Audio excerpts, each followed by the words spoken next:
ನಮಸ್ಕಾರ. ನಮ್ಮ Sanju talks with you YouTube ಚಾನೆಲ್ಗೆ ಸ್ವಾಗತ. ನಮ್ಮ ಚಾನೆಲ್ ಸಬ್ಸ್ಕ್ರೈಬ್ ಮಾಡ್ಕೊಳ್ಳಿ, ಶೇರ್ ಮಾಡಿ, ಇಷ್ಟ ಆದ್ರೆ ಲೈಕ್ ಮಾಡಿ. ನಮಸ್ಕಾರ ಎಲ್ಲರಿಗೂ. ಇವತ್ತು ನಾವು ಇತಿಹಾಸದ ಪುಟಗಳನ್ನೇ ಬದಲಿಸಿದ ಒಬ್ಬ ವ್ಯಕ್ತಿಯ ಬಗ್ಗೆ ತಿಳಿದುಕೊಳ್ಳೋಣ. ಒಬ್ಬ ಸಾಮಾನ್ಯ ಮನುಷ್ಯ ಹೇಗೆ ಮಹಾತ್ಮನಾದ ಅನ್ನೋ ಕತೆ ಇದು. ಮೋಹನದಾಸರಿಂದ ಮಹಾತ್ಮರವರೆಗಿನ ಈ ಪಯಣ ನಿಜಕ್ಕೂ ಒಂದು ಅದ್ಭುತವಾದ ಪಯಣ. ಹಾಗಾದ್ರೆ ಬನ್ನಿ ಒಂದು ಪ್ರಶ್ನೆಯೊಂದಿಗೆ ಶುರು ಮಾಡೋಣ. ಲಂಡನ್ನಲ್ಲಿ ಕಾನೂನು ಓದಿದ ಒಬ್ಬ ಯುವ ವಕೀಲ ಹೇಗೆ ಕೋಟ್ಯಾಂತರ ಜನರ ಪಾಲಿಗೆ ಮಹಾತ್ಮರಾದರು? ಒಂದು ಇಡೀ ದೇಶವನ್ನೇ ಸ್ವಾತಂತ್ರ್ಯದ ಕಡೆಗೆ ಮುನ್ನಡೆಸಿದ್ದು ಹೇಗೆ? ಆ ಬದಲಾವಣೆಯ ಹಿಂದಿನ ಕಥೆ ಏನು? ಈ ದೊಡ್ಡ ಬದಲಾವಣೆಯನ್ನ ಅರ್ಥ ಮಾಡ್ಕೋಬೇಕು ಅಂದ್ರೆ ನಾವು ಮೊದಲು ಅವರ ಶುರುವಿನ ದಿನಗಳಿಗೆ ಹೋಗ್ಬೇಕು. ಅಂದ್ರೆ ಮೋಹನದಾಸ್ ಕರಮಚಂದ್ ಗಾಂಧಿ ಈ ಹೆಸರಿನ ಹಿಂದಿದ್ದ ವ್ಯಕ್ತಿಯನ್ನ ಮೊದಲು ಅರ್ಥ ಮಾಡ್ಕೊಳ್ಳೋಣ. ನೋಡಿ, ಆ ಕಾಲಕ್ಕೆ ಅವರ ಕುಟುಂಬದ ಸ್ಥಿತಿಗೆ ತಕ್ಕ ಹಾಗೆ ಅವರ ಆರಂಭಿಕ ಜೀವನವೂ ಸಾಮಾನ್ಯವಾಗಿತ್ತು ಅಂತಲೇ ಹೇಳಬಹುದು. ಆಮೇಲೆ ಹೆಚ್ಚಿನ ಓದಿಗಾಗಿ ಲಂಡನ್ಗೆ ಹೋಗಿ ಅಲ್ಲಿನ ಇನ್ನರ್ ಟೆಂಪಲ್ನಲ್ಲಿ ವಕೀಲರಾಗಿ ತರಬೇತಿ ಪಡೆದರು. ಇಲ್ಲಿಂದ ಮುಂದೆ ಏನಾಯಿತು ಅನ್ನೋದೇ ಒಂದು ದೊಡ್ಡ ತಿರುವು. ಅವರ ಜೀವನದ ದಿಕ್ಕನ್ನೇ ಬದಲಾಯಿಸಿದ್ದು ದಕ್ಷಿಣ ಆಫ್ರಿಕಾ. ಅಲ್ಲಿ ನಡೆದ ಘಟನೆಗಳು ಅವರ ಇಡೀ ತತ್ವಶಾಸ್ತ್ರವನ್ನೇ ಹೇಗೆ ರೂಪಿಸಿತು ಅಂತ ನೋಡೋಣ ಬನ್ನಿ. ಅವರು ಅಲ್ಲಿಗೆ ಹೋಗಿದ್ದು ಒಂದು ಕಾನೂನು ಕೇಸ್ಗೋಸ್ಕರ, ಅಂದ್ರೆ ಒಂದು ಸಣ್ಣ ಪ್ರೊಫೆಷನಲ್ ಟ್ರಿಪ್ ಅಷ್ಟೇ. ಆದ್ರೆ ನೋಡಿ, ಅದು ಬರೋಬ್ಬರಿ 7 ದಶಕಗಳ ಕಾಲ ನಡೆದ ಒಂದು ದೊಡ್ಡ ಅಗ್ನಿಪರೀಕ್ಷೆಯಾಗಿ ಬದಲಾಯಿತು. ಅಲ್ಲಿ ಭಾರತೀಯರು ಎದುರಿಸ್ತಿದ್ದ ಜನಾಂಗೀಯ ತಾರತಮ್ಯವನ್ನ ನೋಡಿ ಅವರಿಗೆ ತೀವ್ರ ಆಘಾತ ಆಯಿತು. ಅದು ಸುಮ್ಮನೆ ನೋಡಿದ್ದಲ್ಲ, ಅದು ಅವರ ಆತ್ಮಸಾಕ್ಷಿಯನ್ನೇ ಅಲುಗಾಡಿಸಿದಂತಹ ಒಂದು ಅನುಭವ, ಅನ್ಯಾಯದ ಜೊತೆಗಿನ ಒಂದು ನೇರ ಮುಖಾಮುಖಿ. ಈ ಒಂದೇ ಅನುಭವ ಅವರ ಇಡೀ ಜೀವನವನ್ನೇ ಬದಲಾಯಿಸ್ಬಿಡ್ತು. ಹೀಗೆ ಈ ಅನ್ಯಾಯವನ್ನ ಎದುರಿಸಬೇಕಾದಾಗ ಗಾಂಧೀಜಿ ಹಿಂಸೆಯ ದಾರಿ ಹಿಡಿಯಲಿಲ್ಲ. ಬದಲಿಗೆ ಒಂದು ಸಂಪೂರ್ಣ ಹೊಸ ರೀತಿಯ ಅಸ್ತ್ರವನ್ನ ರೂಪಿಸ್ಕೊಂಡ್ರು. ಅದೇ ಸತ್ಯಾಗ್ರಹ, ಅಂದ್ರೆ ಸತ್ಯದ ಶಕ್ತಿ. ಇದು ತುಂಬಾ ಮುಖ್ಯವಾದ ಪಾಯಿಂಟ್.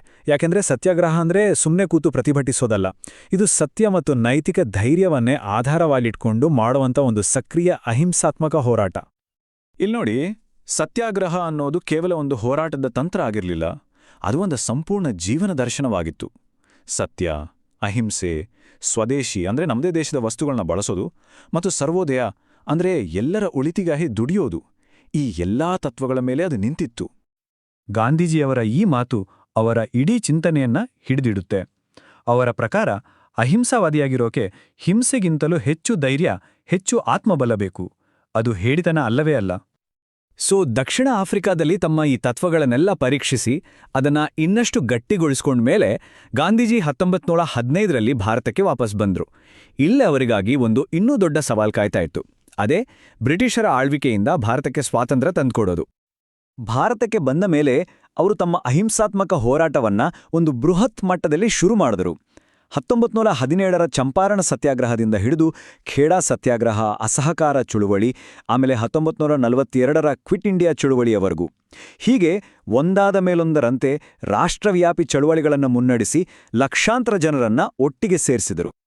ಇವೆಲ್ಲದರಲ್ಲೂ ಅತ್ಯಂತ ಪ್ರಮುಖವಾದದ್ದು ಅಂದ್ರೆ ಐತಿಹಾಸಿಕ ದಾಂಡಿ ಯಾತ್ರೆ. ಯೋಚನೆ ಮಾಡಿ, ಬರೋಬ್ಬರಿ 400 ಕಿಲೋಮೀಟರ್. ಅಷ್ಟು ದೂರ ಅವರು ತಮ್ಮ ಅನುಯಾಯಿಗಳ ಜೊತೆ ಕಾಲ್ನಡಿಗೆಯಲ್ಲೇ ಸಾಗಿದ್ರು. ಅದ್ಯಾಕೆ ಅಷ್ಟು ದೂರ ನಡಿಬೇಕಿತ್ತು? ಕಾರಣ ಬ್ರಿಟಿಷರು ಹಾಕಿದ್ದ ಉಪ್ಪಿನ ತೆರಿಗೆ.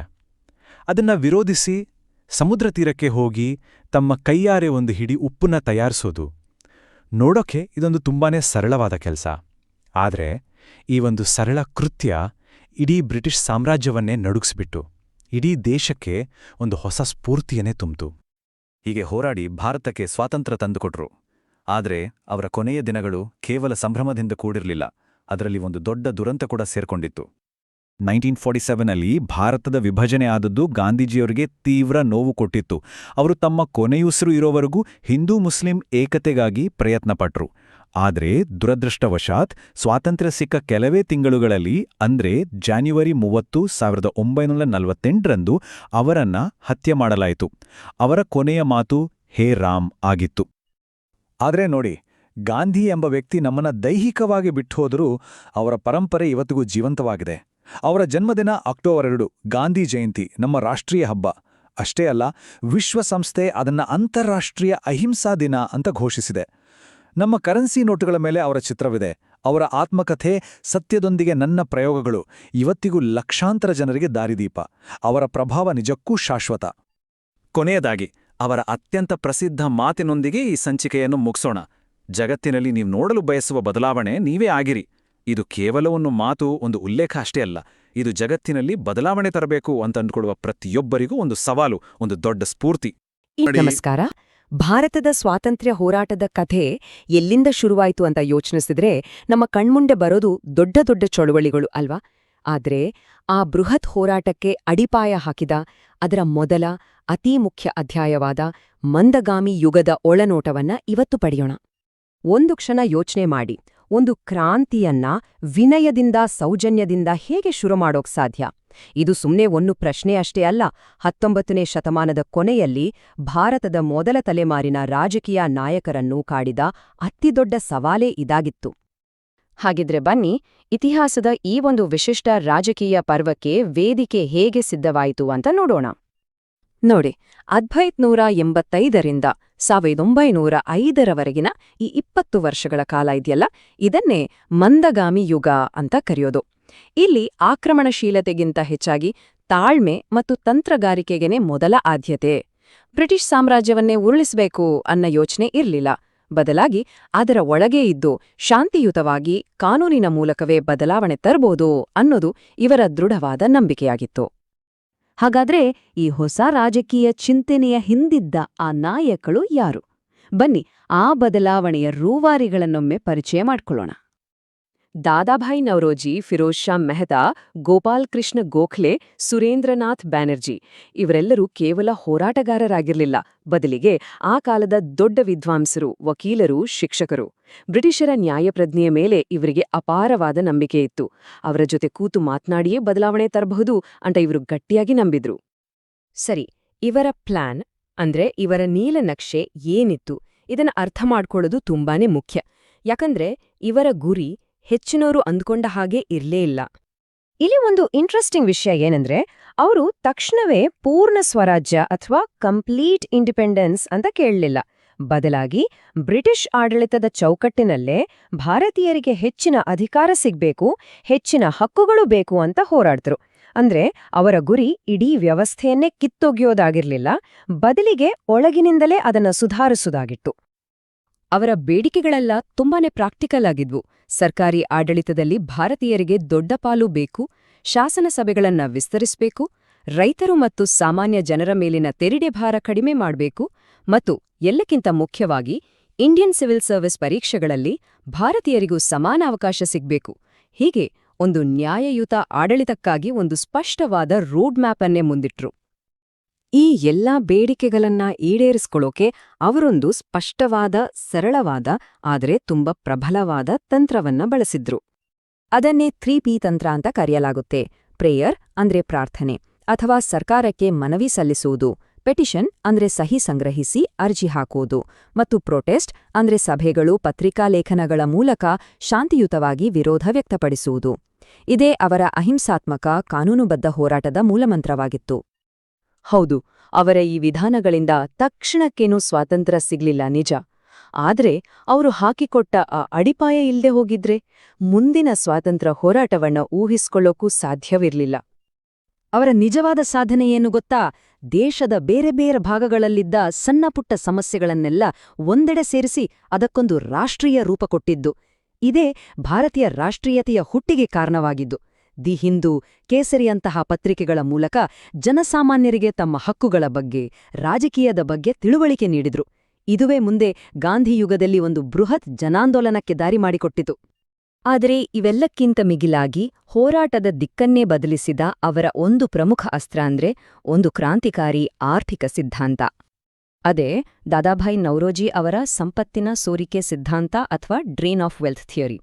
ಅಂದ್ರೆ ಸಿಂಪಲ್ ಆಗಿ ಹೇಳೋದಾದ್ರೆ, ಭಾರತದ ಕಚ್ಚಾ ವಸ್ತುಗಳನ್ನ ಅಗ್ವಾಗಿ ತಗೊಂಡು ಇಂಗ್ಲೆಂಡ್ನ ಕಾರ್ಖಾನೆಗಳಿಗೆ ಕಳಿಸೋದು, ಅಲ್ಲಿ ತಯಾರಾದ ವಸ್ತುಗಳನ್ನ ಮತ್ತೆ ಭಾರತದಲ್ಲೇ ದುಬಾರಿ ಬೆಲೆಗೆ ಮಾರೋದು, ಇಲ್ಲಿನ ತೆರಿಗೆ ಹಣವನ್ನೆಲ್ಲ ಬ್ರಿಟಿಷ್ ಅಧಿಕಾರಿಗಳ ಸಂಬಳ, ಪಿಂಚಣಿಗೆ ಬಳಸೋದು.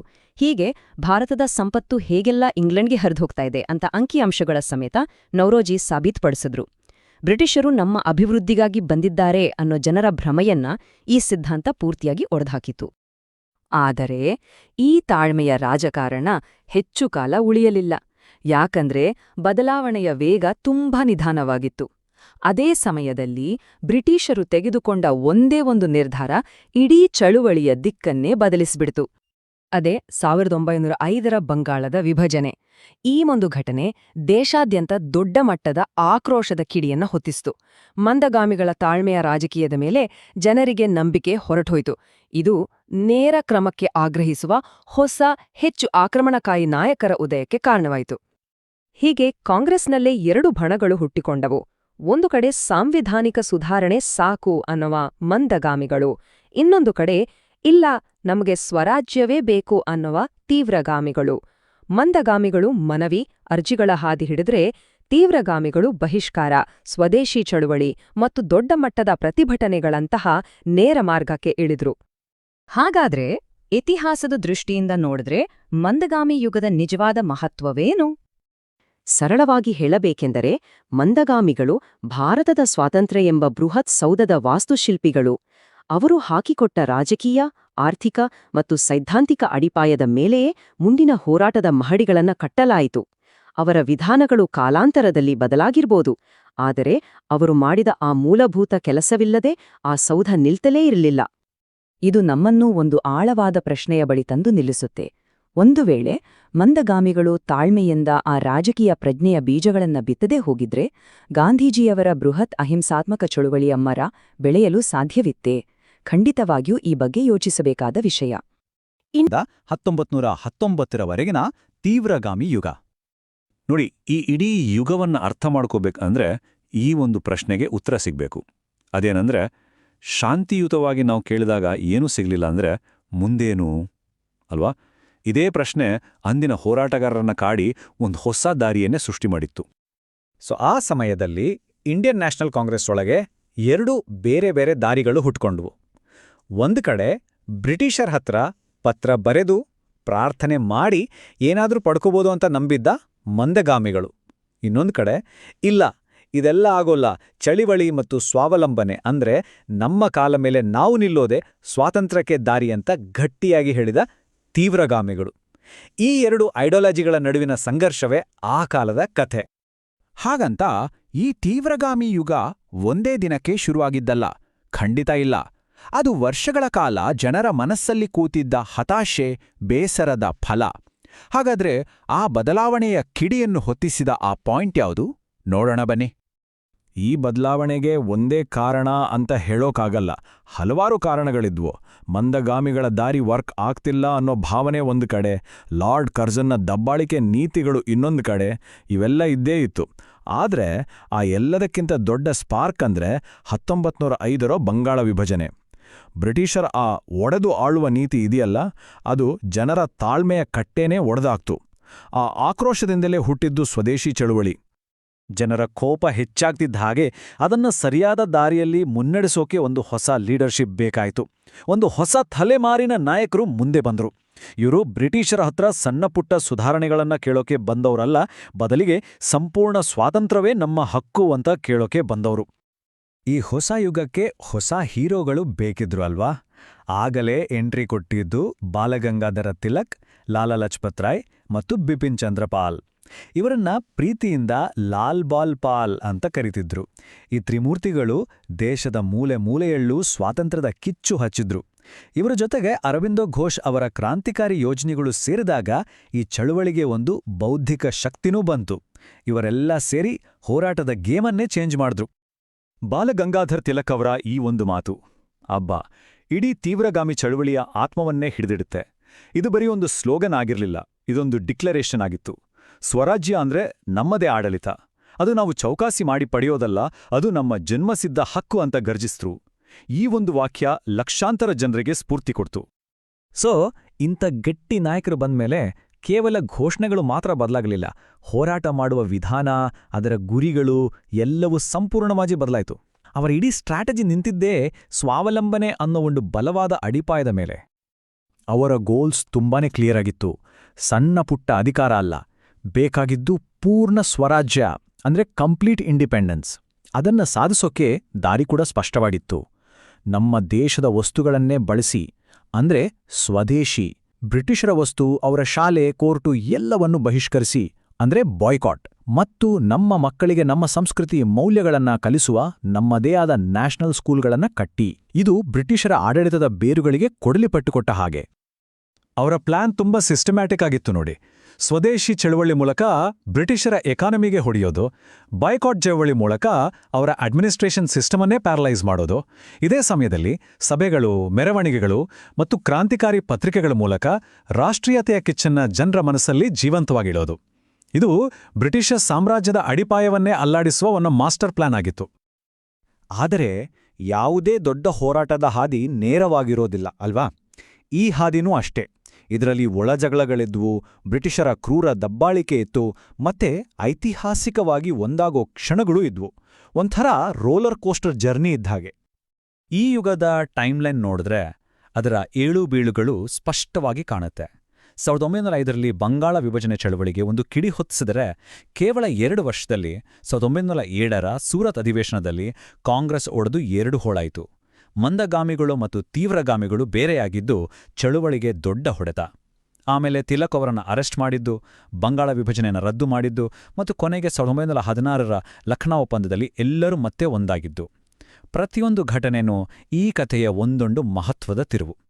ಸರಿ, ಇಷ್ಟೆಲ್ಲ ಆದ್ಮೇಲೆ ಕೊನೆಗೆ ಈ ತೀವ್ರಗಾಮಿ ಯುಗದ ಸಾಧನೆ ಏನು, ಅದರ ಇಂಪ್ಯಾಕ್ಟ್ ಏನು, ನಮ್ಮ ಸ್ವಾತಂತ್ರ್ಯ ಸಂಗ್ರಾಮಕ್ಕೆ ಅದು ಬಿಟ್ಟೋದ ಕೊಡುಗೆ ಯಾವುದು? ಬನ್ನಿ ಅದರ ಬಗ್ಗೆ ಈಗ ನೋಡೋಣ. ನೋಡಿ, ತೀವ್ರಗಾಮಿಗಳು ತಕ್ಷಣಕ್ಕೆ ಸ್ವಾತಂತ್ರ್ಯ ತಂದುಕೊಡ್ಲಿಲ್ಲ, ನಿಜ. ಆದ್ರೆ ಅವರು ಬಿಟ್ಟು ಹೋದ ಪರಂಪರೆ ಅದಕ್ಕಿಂತ ದೊಡ್ಡದು. ಮೊದಲನೇದಾಗಿ ಸಾಮಾನ್ಯ ಜನರಲ್ಲಿ ನಮ್ಮ ದೇಶ, ನಮ್ಮ ಸಂಸ್ಕೃತಿ ಬಗ್ಗೆ ಹೆಮ್ಮೆ ಮೂಡಿಸಿದ್ರು. ಸ್ವತಂತ್ರ ಭಾರತ ಅನ್ನೋ ಕನಸನ್ನ ಪ್ರತಿಯೊಬ್ಬರ ಕನಸಾಗಿಸಿದ್ರು. ಸ್ವದೇಶಿ ಅನ್ನೋ ಐಡಿಯಾ ಮುಂದೆ ನಮ್ಮ ಆರ್ಥಿಕ ಸ್ವಾವಲಂಬನೆಗೆ ದಾರಿ ಮಾಡಿಕೊಡ್ತು. ಮತ್ತು ಎಲ್ಲಕ್ಕಿಂತ ಮುಖ್ಯವಾಗಿ ಅವರು ಜನಪ್ರಿಯಗೊಳಿಸಿದ ಪೂರ್ಣ ಸ್ವರಾಜ್ಯ ಅನ್ನೋ ಗುರಿಯೇ ಮುಂದೆ ಗಾಂಧಿಯುಗದ ಹೋರಾಟಕ್ಕೆ ಅಡಿಪಾಯವಾಯಿತು. ಖಂಡಿತ, ಪ್ರತಿಯೊಂದು ಚಳುವಳಿಯ ಹಾಗೆ ಇದಕ್ಕೂ ಕೆಲವು ಮಿತಿಗಳಿದ್ವು. ಇಡೀ ದೇಶವನ್ನ ಒಟ್ಟಿಗೆ ಮುನ್ನಡೆಸುವ ಒಬ್ಬನೇ ಒಬ್ಬ ನಾಯಕನ ಕೊರತೆ ಇತ್ತು. ಬ್ರಿಟಿಷ್ ಸರ್ಕಾರ ಅಂತೂ ಹೋರಾಟವನ್ನ ಹತ್ತಿಕ್ಕೋಕೆ ಎಲ್ಲಾ ರೀತಿಯ ದಬ್ಬಾಳಿಕೆ ಮಾಡ್ತು. ಜೊತೆಗೆ ಕೆಲವು ಕಡೆ ಹೋರಾಟ ಹಿಂಸೆಗೆ ತಿರುಗಿದ್ದು ಕೂಡ ಎಲ್ಲರ ಬೆಂಬಲ ಸಿಗೋದಕ್ಕೆ ಅಡ್ಡಿಯಾಯಿತು ಅಂತನೂ ಹೇಳ್ಬೋದು. ಕೊನೆಯದಾಗಿ ಹೇಳೋದಾದ್ರೆ, ಈ ತೀವ್ರಗಾಮಿ ಯುಗದ ನಿಜವಾದ ಮಹತ್ವ ಏನ್ ಗೊತ್ತಾ? ಇದೊಂದು ಸೇತುವೆ. ಮಂದಗಾಮಿಗಳ ದಯವಿತ್ತು ಕೊಡಿ ಅನ್ನೋ ಮನವಿಯ ಹಂತದಿಂದ ಗಾಂಧೀಜಿಯವರ ನಾವು ಪಡೆದೇ ತೀರುತ್ತೇವೆ ಅನ್ನೋ ಬೃಹತ್ ಜನಾಂದೋಲನದ ಹಂತಕ್ಕೆ ದೇಶವನ್ನ ಕೊಂಡೊಯ್ದ ಸೇತುವೆ. ಇದೇ ಮೊದಲು ಬಾರಿಗೆ ಸಾಮಾನ್ಯ ಮನುಷ್ಯನನ್ನ ರಾಜಕೀಯ ಹೋರಾಟದ ಅಂಗಳಕ್ಕೆ ಎಳೆದು ತಂದಿದ್ದು ಇದೇ ಯುಗ. ಸೊ ಈ ಇಡೀ ಚರ್ಚೆಯ ಕೊನೆಯಲ್ಲಿ ನಮ್ಗೆ ನಾವೇ ಕೇಳ್ಕೊಳ್ಬೇಕಾದ ಒಂದು ಪ್ರಶ್ನೆ ಇದೆ. ಒಂದು ಚಳುವಳಿಯ ಯಶಸ್ಸನ್ನ ಅದು ತಕ್ಷಣಕ್ಕೆ ಗೆದ್ದಿದ್ರಿಂದ ಮಾತ್ರ ಅಳೆಯಬೇಕಾ, ಅಥವಾ ಅದು ಮುಂದಿನ ತಲೆಮಾರುಗಳ ಹೋರಾಟಕ್ಕೆ ಎಷ್ಟು ಗಟ್ಟಿಯಾದ ಬುನಾದಿ ಹಾಕಿತ್ತು, ಎಷ್ಟು ದೊಡ್ಡ ಸ್ಫೂರ್ತಿಯನ್ನ ಬಿಟ್ಟುಹೋಯಿತು ಅನ್ನೋದ್ರಿಂದ ಅಳೆಯಬೇಕಾ? ಇನ್ನೂ ಅಂತಹದ್ದೇ ಒಂದು ಅದ್ಭುತ ಕಥೆ 1917ರಲ್ಲಿ ನಡೆದ ಚಂಪಾರಣ ಸತ್ಯಾಗ್ರಹ.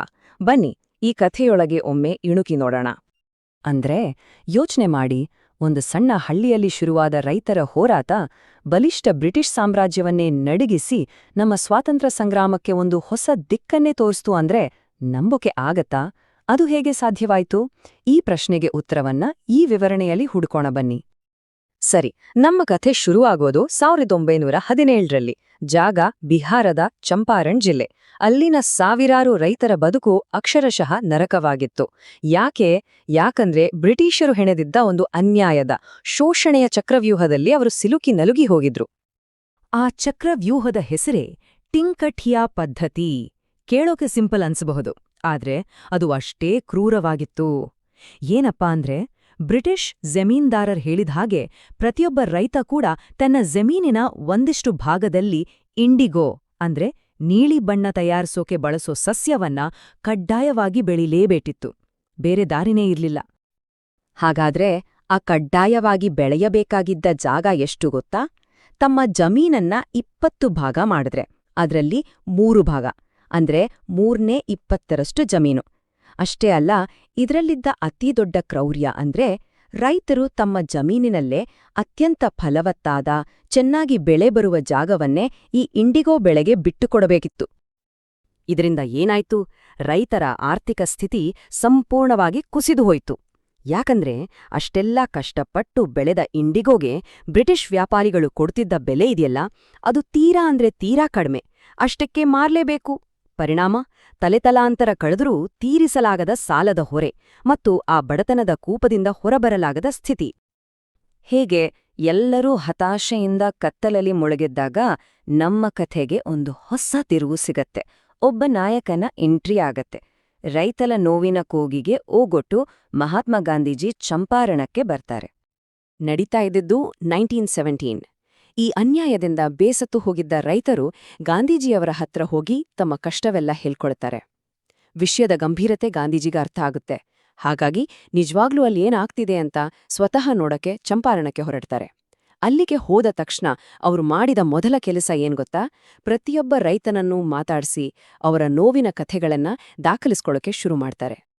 ಗಾಂಧೀಜಿ ಹೀಗೆ ತನಿಖೆ ಶುರು ಮಾಡಿದೆ ತಡ ಬ್ರಿಟಿಷ್ ಸರ್ಕಾರಕ್ಕೆ ನಡುಕ ಶುರುವಾಯಿತು. ತಕ್ಷಣ ಗಾಂಧೀಜಿಗೆ ಒಂದು ಖಡಕ್ ಆರ್ಡರ್ ಬಂತು. ನೀವು ತಕ್ಷಣ ಚಂಪಾರಣ ಬಿಟ್ಟು ಹೋಗಬೇಕು. ನೋಡಿ, ಇಲ್ಲಿಂದಲೇ ಶುರುವಾಗಿದ್ದು ಸತ್ಯ ಮತ್ತು ಅಧಿಕಾರದ ನಡುವಿನ ನಿಜವಾದ ಫೈಟ್.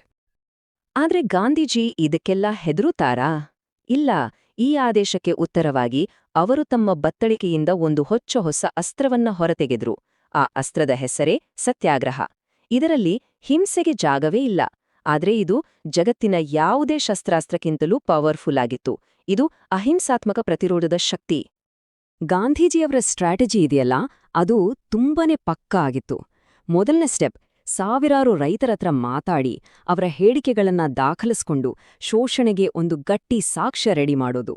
ಎರಡನೇ ಸ್ಟೆಪ್, ಈ ಸಾಕ್ಷ್ಯಗಳನ್ನ ಇಟ್ಕೊಂಡು ನೇರವಾಗಿ ಅಧಿಕಾರಿಗಳನ್ನ ಭೇಟಿ ಮಾಡಿ ಸತ್ಯವನ್ನ ಅವರ ಕಣ್ಮುಂದೆ ಇಡೋದು.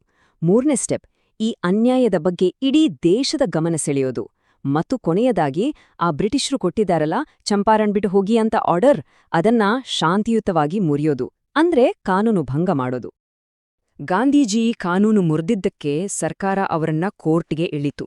ಆಗ ಯಾರೂ ಊಹಿಸದ ಒಂದು ಪವಾಡವೇ ನಡೀತು.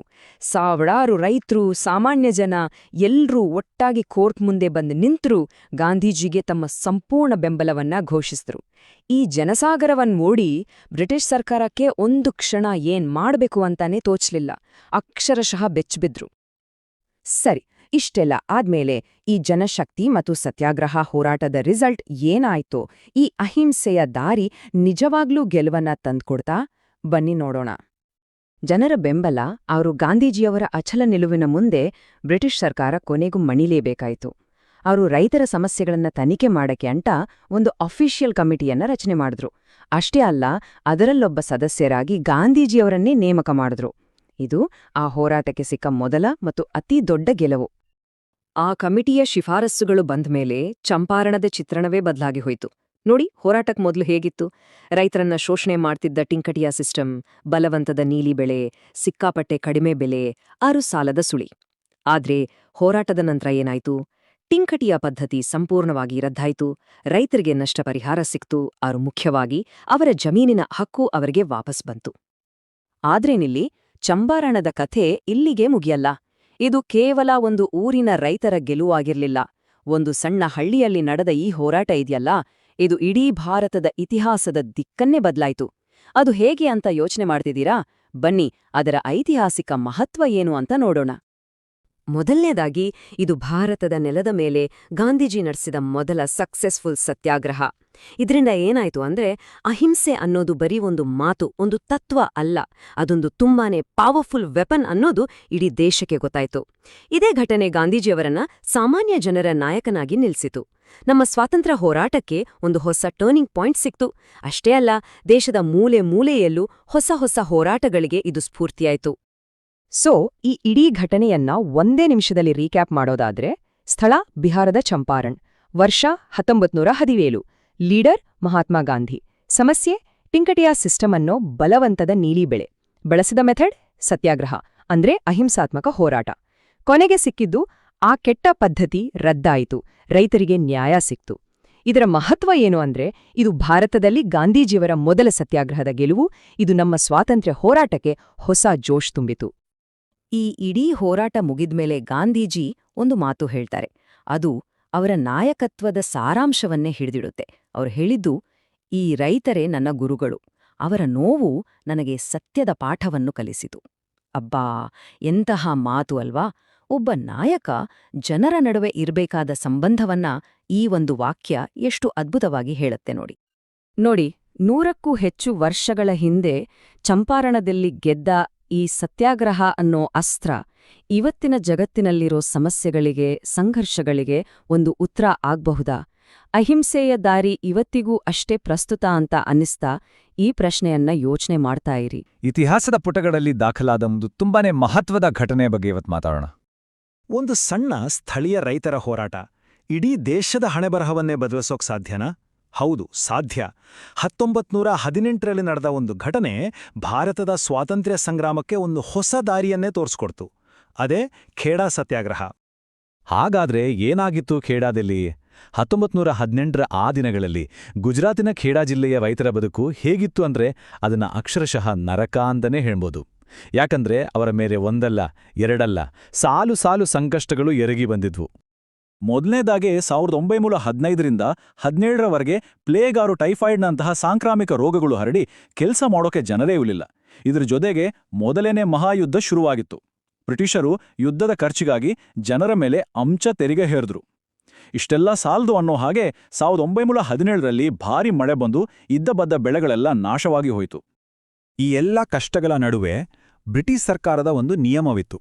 ಏನಪ್ಪಾ ಅಂದ್ರೆ, ಬೆಳೆ 25%ಕ್ಕಿಂತ ಹೆಚ್ಚು ನಾಶವಾದರೆ ರೈತರಿಗೆ ತೆರಿಗೆಯಿಂದ ವಿನಾಯಿತಿ ಕೊಡಬೇಕು ಅಂತ. ಆದರೆ ಖೇಡಾದಲ್ಲಿ ಆಗಿದ್ದೇನು ಗೊತ್ತಾ? ಬೆಳೆ ಹಾನಿ ಸುಮಾರು 50ರಿಂದ 75% ಆಗಿತ್ತು. ಆದರೂ ಸರ್ಕಾರ ತನ್ನದೇ ಕಾನೂನನ್ನ ಗಾಳಿಗೆ ತೂರಿ, ಇಲ್ಲ, ನೀವು ಪೂರ್ತಿ ತೆರಿಗೆ ಕಟ್ಟಲೇಬೇಕು ಅಂತ ಹಠ ಹಿಡಿತು. ಇದು ಅನ್ಯಾಯದ ಪರಮಾವಧಿ ಅಲ್ವಾ? ಈ ಅನ್ಯಾಯದ ವಿರುದ್ಧ ಹೋರಾಡೋದು ಹೇಗೆ? ರೈತರಿಗೆ ದಾರಿಯೇ ಕಾಣಿಸ್ತಿರ್ಲಿಲ್ಲ. ಆಗ ಸ್ಥಳೀಯ ನಾಯಕರು ಒಬ್ಬ ವ್ಯಕ್ತಿಯನ್ನ ನೆನಪಿಸ್ಕೊಂಡ್ರು. ಅವರು ಆಗಷ್ಟೇ ಚಂಪಾರಣ್ನಲ್ಲಿ ರೈತರಿಗಾಗಿ ಒಂದು ಯಶಸ್ವಿ ಹೋರಾಟವನ್ನ ಮುಗಿಸಿ ಬಂದಿದ್ರು. ಅವರೇ ಮಹಾತ್ಮ ಗಾಂಧಿ. ಗಾಂಧೀಜಿ ಖೇಡಾಗೆ ಬಂದಮೇಲೆ ಹೋರಾಟದ ಸ್ವರೂಪವೇ ಬದಲಾಯಿತು. ಅವರು ಒಂದು ಹೊಸ ತತ್ವವನ್ನ ಪರಿಚಯಿಸಿದ್ರು. ಸತ್ಯಾಗ್ರಹ ಅಂದ್ರೆ ಸತ್ಯಕ್ಕಾಗಿಯೇ ಆಗ್ರಹಿಸುವುದು. ಇದು ಕೇವಲ ಕೋಪ, ಆವೇಶದ ಪ್ರತಿಭಟನೆಯಾಗಿರಲಿಲ್ಲ. ಬದಲಿಗೆ ಸತ್ಯ ಮತ್ತು ಅಹಿಂಸೆಯನ್ನೇ ಅಸ್ತ್ರವನ್ನಾಗಿ ಮಾಡಿಕೊಂಡ ಒಂದು ಶಕ್ತಿಶಾಲಿ ಹೋರಾಟವಾಗಿತ್ತು. ಗಾಂಧೀಜಿಯವರ ವಿಧಾನ ತುಂಬನೇ ಕ್ರಮಬದ್ಧವಾಗಿತ್ತು. ಸುಮ್ಮನೆ ಹೋರಾಟಕ್ಕೆ ಇಳಿಲಿಲ್ಲ. ಮೊದಲು ಸರ್ಕಾರದ ಅಧಿಕೃತ ಬೆಳೆ ದಾಖಲೆಗಳನ್ನೇ ಪರಿಶೀಲಿಸಿದ್ರು. ಆಮೇಲೆ ಸಾವಿರಾರು ರೈತರಿಂದ ನಾವು ತೆರಿಗೆ ಕಟ್ಟಲ್ಲ ಅಂತ ಸಹಿ ಹಾಕಿಸ್ಕೊಂಡು ಒಪ್ಪಂದ ಪತ್ರಗಳನ್ನು ರೆಡಿ ಮಾಡಿದ್ರು. ಆ ಪ್ರದೇಶದ ಬಗ್ಗೆ ಸರ್ಕಾರವೇ ಕೊಟ್ಟಿದ್ದ ವರದಿಗಳನ್ನ ಆಳವಾಗಿ ಅಧ್ಯಯನ ಮಾಡಿದ್ರು. ಹೀಗೆ ಪ್ರತಿಯೊಂದು ಸಾಕ್ಷ್ಯಾಧಾರವನ್ನು ಕಲೆ ಹಾಕಿ ಒಂದು ಬಲವಾದ ತಳಪಾಯದ ಮೇಲೆ ತಮ್ಮ ಹೋರಾಟವನ್ನ ರೂಪಿಸಿದ್ರು.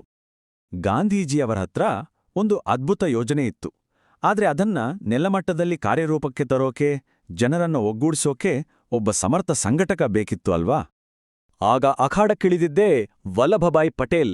ಸ್ಥಳೀಯ ವಕೀಲರಾಗಿದ್ದ ಪಟೇಲರು ಹಳ್ಳಿ ಹಳ್ಳಿಗೂ ಹೋಗಿ ರೈತರನ್ನ ಸಂಘಟಿಸಿದ್ರು. ಬ್ರಿಟಿಷರ ಬೆದರಿಕೆ, ಒತ್ತಡಗಳಿಗೆ ಜಗ್ಗದೆ ನೇರವಾಗಿ ಎದುರಿಸಿದ್ರು. ಹೋರಾಟಗಾರರಲ್ಲಿ ಧೈರ್ಯ ತುಂಬಿ ಅವರನ್ನೆಲ್ಲ ಒಗ್ಗಟ್ಟಾಗಿ ನಿಲ್ಲಿಸಿದ್ರು. ಹೀಗೆ ಈ ಇಡೀ ಚಳುವಳಿಯ ಮುಖ್ಯ ಆಧಾರ ಸ್ತಂಭ ಅಂತಲೇ ಪ್ರಸಿದ್ಧರಾದ್ರು. ಮುಂದೆ ಇಡೀ ದೇಶವೇ ಅವರನ್ನ ಸರ್ದಾರ್ ಅಂತ ಕರೆಯೋಕೆ ಇದೇ ಹೋರಾಟ ಕಾರಣವಾಯಿತು. ಹೀಗೆ ಗಾಂಧೀಜಿಯವರ ಮಾರ್ಗದರ್ಶನ ಮತ್ತು ಸರ್ದಾರ್ ಪಟೇಲರ ಸಂಘಟನೆಯೊಂದಿಗೆ ಹೋರಾಟದ ಅಸಲಿ ಅಧ್ಯಾಯ ಶುರುವಾಯಿತು.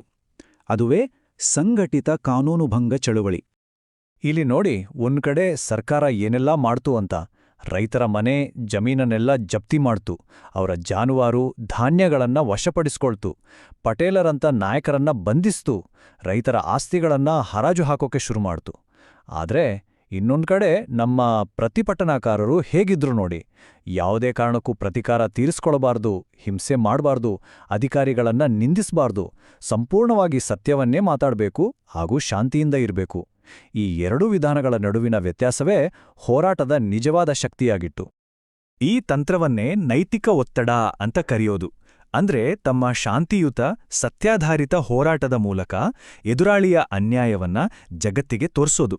ಆಗ ಎದುರಾಳಿ ಹಿಂಸೆಗೆ ಮಣಿಯೋದಿಲ್ಲ, ಬದಲಿಗೆ ತನ್ನದೇ ಆತ್ಮಸಾಕ್ಷಿಗೆ ಮಣಿಬೇಕಾದ ಪರಿಸ್ಥಿತಿ ನಿರ್ಮಾಣ ಆಗುತ್ತೆ. ಬ್ರಿಟಿಷ್ ಸರ್ಕಾರಕ್ಕೆ ಖೇಡಾದಲ್ಲಿ ಆಗಿದ್ದು ಇದೇ. ರೈತರ ಈ ಅಚಲವಾದ ಒಗ್ಗಟ್ಟು ಮತ್ತು ಹೆಚ್ಚುತ್ತಿದ್ದ ನೈತಿಕ ಒತ್ತಡದ ಮುಂದೆ ಕೊನೆಗೂ ಬ್ರಿಟಿಷ್ ಸರ್ಕಾರ ಮಂಡಿಯೂರಲೇಬೇಕಾಯಿತು. ಮಾತುಕತೆಗೆ ಬನ್ನಿ ಅಂತ ಅವರೇ ಕರೆದ್ರು. ಕೊನೆಗೆ ಹೋರಾಟಕ್ಕೆ ಒಂದು ಅದ್ಭುತ ಜಯ ಸಿಕ್ತು. ಆ ವರ್ಷದ ಸಂಪೂರ್ಣ ತೆರಿಗೆಯನ್ನ ಮನ್ನಾ ಮಾಡಲಾಯಿತು. ಅಷ್ಟೇ ಅಲ್ಲ, ಹಿಂದಿನ ಎಲ್ಲ ತೆರಿಗೆ ಬಾಕಿ ಸಾಲಗಳನ್ನೆಲ್ಲ ರದ್ದುಗೊಳಿಸಲಾಯಿತು.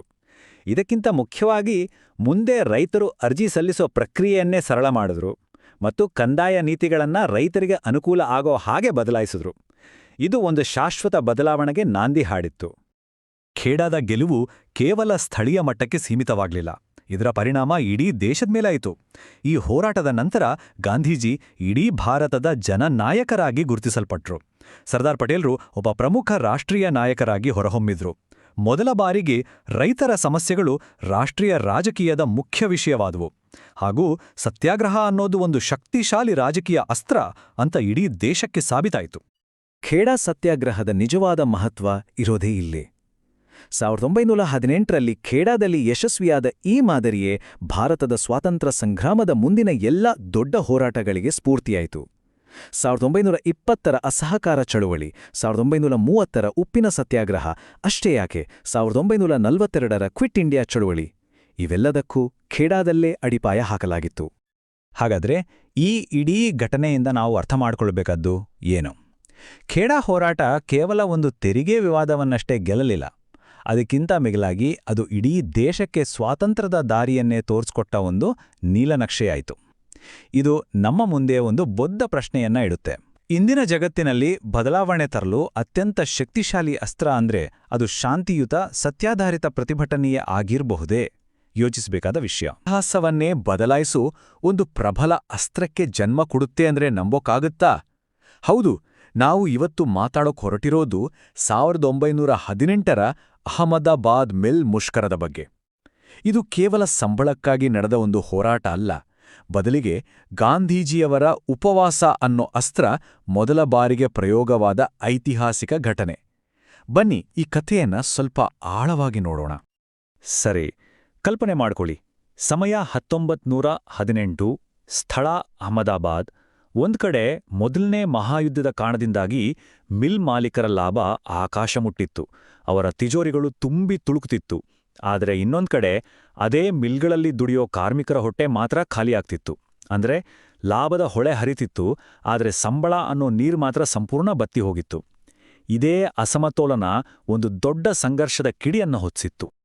ಇಲ್ಲಿ ನೋಡಿ, ಆ ಅನ್ಯಾಯದ ಚಿತ್ರಣ ಎಷ್ಟು ಸ್ಪಷ್ಟವಾಗಿದೆ ಅಂತ. ಯುದ್ಧದ ಪರಿಣಾಮವಾಗಿ ದಿನಬಳಕೆ ವಸ್ತುಗಳ ಬೆಲೆ ಗಗನಕ್ಕೇರಿತ್ತು. ಕಾರ್ಮಿಕರ ಜೀವನ ವೆಚ್ಚ ಸುಮಾರು 60%ರಷ್ಟು ಜಾಸ್ತಿಯಾಗಿತ್ತು. ಅದೇ ಹೊತ್ತಲ್ಲಿ ಮಾಲೀಕರ ಲಾಭವಂತೂ ಹೇಳೋದೇ ಬೇಡ. ಆದರೆ ಅವರು ಕಾರ್ಮಿಕರಿಗೆ ಸಹಾಯ ಮಾಡೋದಿರ್ಲಿ, ಅದಕ್ಕೂ ಮುಂಚೆ ಪ್ಲೇಗ್ ಬಂದಿದ್ದಾಗ ಕೊಡ್ತಿದ್ದ ಒಂದು ಬೋನಸ್ಸನ್ನು ಕೂಡ ಕಟ್ ಮಾಡ್ಬಿಟ್ಟಿದ್ರು. ಇದು ಕಾರ್ಮಿಕರನ್ನು ಎರಡೂ ಕಡೆಯಿಂದ ಇಸುಕಿದಾಗೆ ಆಗಿತ್ತು. ಸಹಜವಾಗಿಯೇ ಕಾರ್ಮಿಕರು ಈ ಅನ್ಯಾಯದ ವಿರುದ್ಧ ಸುಮ್ಮನೆ ಕೂರ್ಲಿಲ್ಲ. ಅನಸೂಯ ಸಾರಾಭಾಯಿ ಅವರಂಥ ನಾಯಕರ ನೇತೃತ್ವದಲ್ಲಿ ಅವರೆಲ್ಲರೂ ಒಂದಾದ್ರು. ಅವರ ಬೇಡಿಕೆ ಏನೂ ದೊಡ್ಡದಾಗಿರಲಿಲ್ಲ. ಅವರು ಕೇಳ್ತಿದ್ದಿದ್ದು ಯಾವುದೋ ಬಂಗಲೆ, ಕಾರು ಅಂತಲ್ಲ. ಬದಲಿಗೆ ಈ ಬೆಲೆ ಏರಿಕೆಯ ಕಾಲದಲ್ಲಿ ತಮ್ಮ ಕುಟುಂಬದ ಹೊಟ್ಟೆ ತುಂಬಿಸಲು ಬೇಕಾದಷ್ಟು ಸಂಬಳ ಹೆಚ್ಚಳ ಅಷ್ಟೇ. ಪರಿಸ್ಥಿತಿ ಹೀಗೆ ಕೈಮೀರಿ ಹೋಗ್ತಿದ್ದಾಗ ಈ ಚಿತ್ರಕ್ಕೆ ಎಂಟ್ರಿ ಕೊಟ್ಟಿದ್ದೇ ಮಹಾತ್ಮ ಗಾಂಧಿ. ಮೊದಲು ಮಾತುಕತೆಯ ಮೂಲಕನೇ ಈ ಸಮಸ್ಯೆಯನ್ನ ಬಗೆಹರಿಸೋಣ ಅಂತ ಪ್ರಯತ್ನಗಳು ಶುರುವಾದವು. ಆದರೆ ದಾರಿ ಅಷ್ಟು ಸುಲಭವಾಗಿರಲಿಲ್ಲ. ಇಡೀ ಹೋರಾಟ ಬಂದ್ ನಿಂತಿದ್ದು ಈ ನಂಬರ್ಗಳ ಹತ್ರ. ಕಾರ್ಮಿಕರು ಕೇಳ್ತಿದ್ದದ್ದು ನಮ್ಗೆ 35% ಸಂಬಳ ಏರಿಕೆ ಬೇಕೇ ಬೇಕು ಅಂತ. ಆದ್ರೆ ಮಾಲೀಕರು ಕೊಡೋಕ್ ರೆಡಿ ಇದ್ದಿದ್ದು ಕೇವಲ 20%. ಈ 15% ವ್ಯತ್ಯಾಸ ಇದೆಯಲ್ಲ, ಇದು ಸಣ್ಣದಾಗಿ ಕಂಡ್ರೂ ಒಂದು ದೊಡ್ಡ ಕಂದಕವನ್ನೇ ಸೃಷ್ಟಿಸಿತು. ಇದೇ ಒಂದು ಐತಿಹಾಸಿಕ ಮುಷ್ಕರಕ್ಕೆ ಕಾರಣವಾಯಿತು. ಮಾತುಕತೆ ಮುರಿದು ಬಿದ್ದಾಗ ಗಾಂಧೀಜಿ ಹೇಳಿದ್ರು, ಸರಿ, ನಾವು ಸತ್ಯಾಗ್ರಹ ಮಾಡೋಣ. ಆದರೆ ಇದು ಸುಮ್ಮನೆ ರಸ್ತೆಗೆ ಇಳಿದು ಗಲಾಟೆ ಮಾಡೋ ಥರ ಇರಲಿಲ್ಲ. ಇದಕ್ಕೆ 3 ಕಟ್ಟುನಿಟ್ಟಿದ ನಿಯಮಗಳಿದ್ದವು. ಮೊದಲನೇದು, ಯಾವುದೇ ಕಾರಣಕ್ಕೂ ಹಿಂಸೆ ಬಳಸಬಾರ್ದು. ಎರಡನೇದು, ಯಾರೂ ಕೆಲ್ಸಕ್ಕೆ ಹೋಗಬಾರ್ದು. ಮತ್ತು ಮೂರನೇದು, ಎಷ್ಟೇ ಹಸಿವಾದ್ರೂ ಗುರಿ ಮುಟ್ಟುವವರೆಗೂ ಶರಣಾಗಬಾರ್ದು. ಈ 3 ನಿಯಮಗಳೇ ಹೋರಾಟದ ಆತ್ಮಸಾಕ್ಷಿಯಾಗಿದ್ದವು. ಅಂದುಕೊಂಡ ಹಾಗೆ ಮುಷ್ಕರ ಶುರುವಾಯಿತು. ದಿನಗಳು ಉರುಳಿದವು, ವಾರಗಳಾದವು. ನಿಧಾನವಾಗಿ ಕಾರ್ಮಿಕರ ಧೈರ್ಯ, ಅವರ ಸಂಕಲ್ಪ ಪರೀಕ್ಷೆಗೆ ಒಳಗಾಗಲು ಶುರುವಾಯಿತು. ಹೋರಾಟ ಈಗ ಒಂದು ನಿರ್ಣಾಯಕ ಘಟ್ಟಕ್ಕೆ ಬಂದು ನಿಂತಿತ್ತು.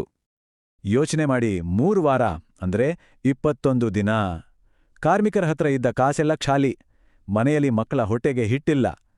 ಈ ಪರಿಸ್ಥಿತಿಯನ್ನೇ ತಮ್ಮ ಅನುಕೂಲಕ್ಕೆ ಬಳಸ್ಕೊಂಡ ಮಿಲ್ ಮಾಲೀಕರು ಹೊರಗಿನಿಂದ ಬೇರೆ ಕಾರ್ಮಿಕರನ್ನ ಕರೆತಂದು ಮುಷ್ಕರ ಮುರಿಯೋಕೆ ಪ್ರಯತ್ನಿಸಿದ್ರು. ಹೋರಾಟ ಸಂಪೂರ್ಣವಾಗಿ ಕುಸಿದು ಬೀಳುವ ಅಂಚಿನಲ್ಲಿತ್ತು. ಇದೇ ನೋಡಿ ಆ ಟರ್ನಿಂಗ್ ಪಾಯಿಂಟ್. ತನ್ನ ಜನ ಧೈರ್ಯ ಕಳ್ಕೊಳ್ತಿರೋದನ್ನ ನೋಡಿದ ಗಾಂಧೀಜಿ ಈ ಐತಿಹಾಸಿಕ ಘೋಷಣೆಯನ್ನು ಮಾಡಿದ್ರು.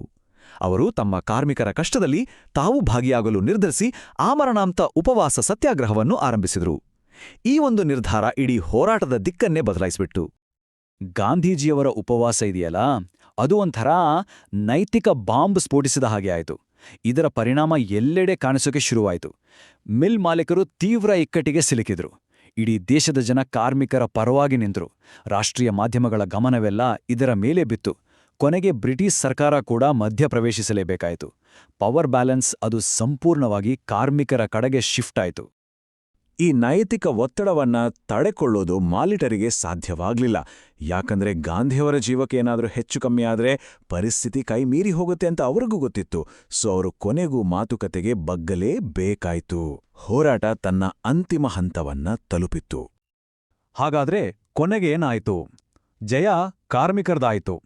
ಮಧ್ಯಸ್ಥಿಕೆ ಮಂಡಳಿ ಕಾರ್ಮಿಕರ ಬೇಡಿಕೆ ಸಂಪೂರ್ಣವಾಗಿ ನ್ಯಾಯಯುತವಾಗಿದೆ ಅಂತ ತೀರ್ಪು ಕೊಡ್ತು. ಅವರೆಷ್ಟು ಕೇಳಿದ್ರು? 35%. ಅವರಿಗೆ ಸಿಕ್ಕಿದ್ದೆಷ್ಟು? ಪೂರ್ತಿ 35% ವೇತನ ಹೆಚ್ಚಳ. ಇದು ಸತ್ಯಕ್ಕೆ ಮತ್ತು ನ್ಯಾಯಕ್ಕೆ ಸಿಕ್ಕ ಒಂದು ದೊಡ್ಡ ಗೆಲುವಾಗಿತ್ತು. ಆದರೆ ಕತೆ ಇಲ್ಲಿಗೆ ಮುಗಿಯಲ್ಲ. ಈ ಗೆಲುವು ಕೇವಲ ಸಂಬಳಕ್ಕೆ ಸೀಮಿತವಾಗಿರಲಿಲ್ಲ, ಅದಕ್ಕಿಂತ ತುಂಬಾನೇ ದೊಡ್ಡದಾಗಿತ್ತು. ಮೊದಲು ರದ್ದು ಮಾಡಿದ ಬೋನಸ್ ವಾಪಸ್ ಬಂತು. ಕಾರ್ಮಿಕರು ತಮ್ಮದೇ ಆದ ಯೂನಿಯನ್ ಮಾಡ್ಕೊಳ್ಳೋಕೆ ಅಧಿಕೃತವಾಗಿ ಹಕ್ಕು ಸಿಕ್ತು. ಅಷ್ಟೇ ಅಲ್ಲ, ಭವಿಷ್ಯದಲ್ಲಿ ಈ ಥರದ ಸಮಸ್ಯೆಗಳು ಬಂದ್ರೆ ಅದನ್ನ ಬಗೆಹರಿಸೋಕೆ ಒಂದು ಹೊಸ ವ್ಯವಸ್ಥೆಯೂ ಜಾರಿಗೆ ಬಂತು. ಸರಿ, ಅಹಮದಾಬಾದ್ನ ಒಂದು ಮಿಲ್ಲಿನಲ್ಲಿ ನಡೆದ ಈ ಘಟನೆ ಯಾಕೆಷ್ಟು ಮುಖ್ಯ ಆಗತ್ತೆ? ಯಾಕೆಂದ್ರೆ ಇದರ ಪ್ರಭಾವ ಅಲ್ಲಿಗೆ ನಿಲ್ಲಿಲ್ಲ. ಇದು ಇಡೀ ದೇಶಕ್ಕೆ, ಅಷ್ಟೇ ಯಾಕೆ ಇಡೀ ಜಗತ್ತಿಗೆ ಪ್ರತಿಭಟನೆಯ ಒಂದು ಹೊಸ ದಾರಿಯನ್ನೇ ತೋರಿಸ್ಕೊಡ್ತು. ಈ ಹೋರಾಟದ ಬಹುಶಃ ಅತಿ ದೊಡ್ಡ ಕೊಡುಗೆ ಅಂದ್ರೆ ಇದೆ. ಅಲ್ಲಿಯವರೆಗೂ ಉಪವಾಸ ಅನ್ನೋದು ಕೇವಲ ಒಂದು ವೈಯಕ್ತಿಕ ಧಾರ್ಮಿಕ ಆಚರಣೆಯಾಗಿತ್ತು. ಆದರೆ ಗಾಂಧೀಜಿ ಇದೇ ಮೊದಲ ಬಾರಿಗೆ ಅದನ್ನ ಒಂದು ಪ್ರಬಲ ರಾಜಕೀಯ ಅಸ್ತ್ರವನ್ನಾಗಿ ಪರಿವರ್ತಿಸಿದ್ರು. ಅಂದ್ರೆ ಮಸಲ್ ಪವರ್ಗಿಂತ ಮಾರಲ್ ಪವರ್ ಅಂದ್ರೆ ನೈತಿಕ ಶಕ್ತಿ ದೊಡ್ಡದು ಅಂತ ಜಗತ್ತಿಗೆ ತೋರಿಸ್ಕೊಟ್ರು. ಅಹಮದಾಬಾದಿನಲ್ಲಿ ಶುರುವಾದ ಈ ಪ್ರಯೋಗ ಮುಂದೆ ಭಾರತದ ಸ್ವಾತಂತ್ರ್ಯ ಸಂಗ್ರಾಮದ ಒಂದು ಬ್ಲೂಪ್ರಿಂಟ್ ಆಯಿತು. 1920ರ ಅಸಹಕಾರ ಚಳವಳಿಯಾಗಿರ್ಬೋದು, 1930ರ ಪ್ರಸಿದ್ಧ ಉಪ್ಪಿನ ಸತ್ಯಾಗ್ರಹ ಆಗಿರ್ಬೋದು, ಅಥವಾ 1942ರ ಕ್ವಿಟ್ ಇಂಡಿಯಾ ಮೂವ್ಮೆಂಟ್, ಈ ಎಲ್ಲಾ ಬೃಹತ್ ಚಳವಳಿಗಳಿಗೂ ಸ್ಫೂರ್ತಿ ಸಿಕ್ಕಿದ್ದೇ ಈ ಒಂದು ಸಣ್ಣ ಘಟನೆಯಿಂದ. ಸೊ ಈ ಇಡೀ ಐತಿಹಾಸಿಕ ಘಟನೆ ನಮ್ಮ ಮುಂದೆ ಒಂದು ಮೂಲಭೂತ ಪ್ರಶ್ನೆಯನ್ನ ಇಡುತ್ತೆ. ದುಡ್ಡಿನ ಶಕ್ತಿ, ಅಧಿಕಾರದ ಶಕ್ತಿ, ಇದರ ಮುಂದೆ ನೈತಿಕತೆಯ ಶಕ್ತಿ ನಿಜವಾಗ್ಲೂ ಗೆಲ್ಲೋಕ್ ಸಾಧ್ಯನಾ? ಅಹಮದಾಬಾದಿನ ಕಥೆಯಂತೂ ಖಂಡಿತ ಸಾಧ್ಯ ಅಂತ ಹೇಳುತ್ತೆ. ಇವತ್ತಿನ ಕಾಲಕ್ಕೆ ಈ ಪಾಠ ಎಷ್ಟು ಮುಖ್ಯ ಅಲ್ವಾ?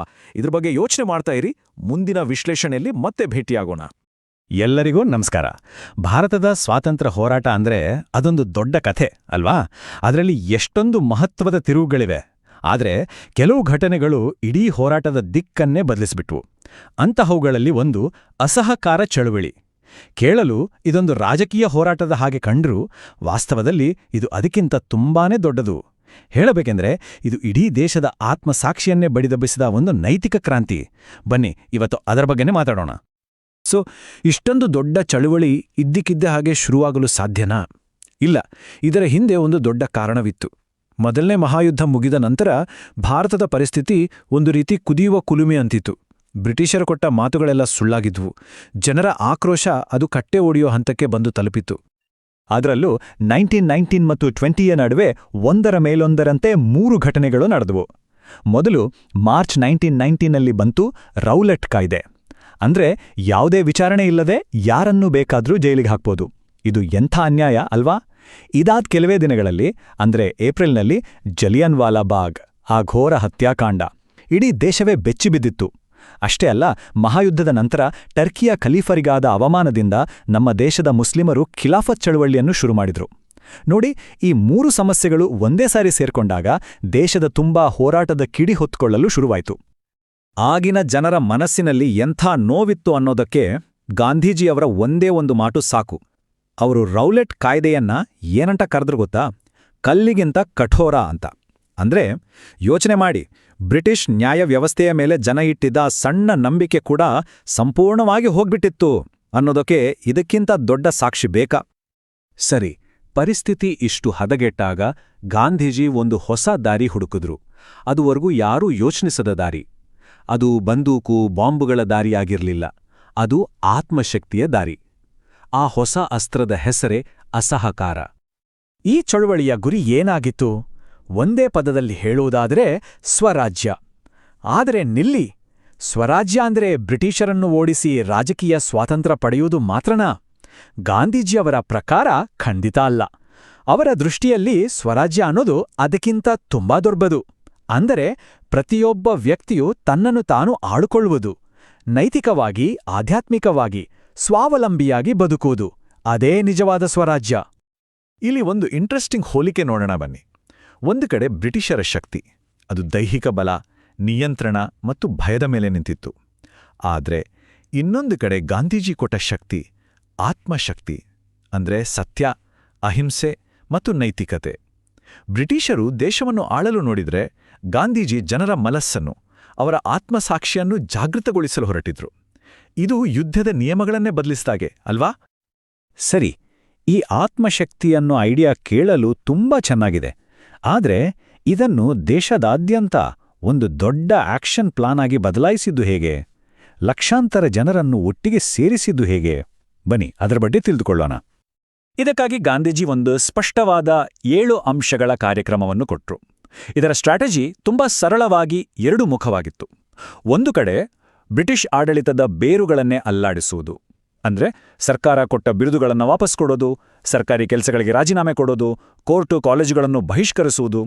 ಇನ್ನೊಂದು ಕಡೆ ನಮ್ಮ ಕಾಲ ಮೇಲೆ ನಾವು ನಿಲ್ಲೋದು, ಅಂದ್ರೆ ವಿದೇಶಿ ವಸ್ತುಗಳನ್ನು ಬಿಟ್ಟು ಖಾದಿ ಬಟ್ಟೆ ಧರಿಸುವುದು, ನಮ್ಮದೇ ಆದ ರಾಷ್ಟ್ರೀಯ ಶಾಲೆಗಳನ್ನು ಕಟ್ಟುವುದು.